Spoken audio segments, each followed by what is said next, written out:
വിളിച്ചായിരുന്നു lip lock സീനിൽ അഭിനയിക്കാൻ പറ്റുമോ.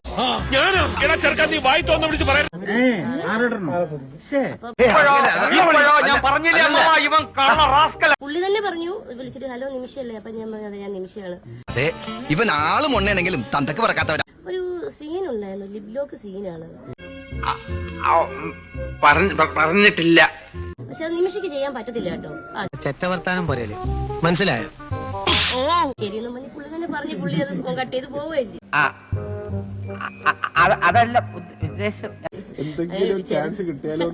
ഇവനെ പോലുള്ള പബ്ലിക് ന്യൂസൻസുകളെ ഓൺ ദ സ്പോട്ടിൽ വെടിവെച്ച് കൊന്ന് ഇവന്റെ ഒക്കെ തല തെരുവ് നായ്ക്കൾ കിട്ടുകൊടുക്കാം. ഞാൻ ലൈവിൽ ഇങ്ങനെ പറഞ്ഞായിരുന്നു, അഴുക്കച്ചെറുക്കൻ തന്തേക്കാൾ മോശം. തങ്കക്കുറവേ, നമ്മൾ ഈ നാണം കേട്ടല്ലോ. തനക്ക് നാണം ഉണ്ടായിട്ട് വേണ്ടടോ നാണം കെടാൻ. നാണം കെട്ടവൻ അത് ശരി, ഇതാണല്ലേ നിന്റെ കയ്യിലിരിപ്പ്. അതിന് എന്റെ ഇല്ലാത്ത ബുദ്ധിയിൽ ഒരു ഐഡിയ തോന്നുന്നുണ്ട്. ഉളുപ്പുണ്ടോ? ചിരിയെങ്കിലും വിവരം ഉണ്ടോടാ നാണം കെട്ട. എനിക്കൊരല്പം ധൃതിയുണ്ട്. ഇപ്പൊ ഓഫീസിൽ അന്വേഷിക്കുന്നുണ്ടാവും. വരട്ടെ.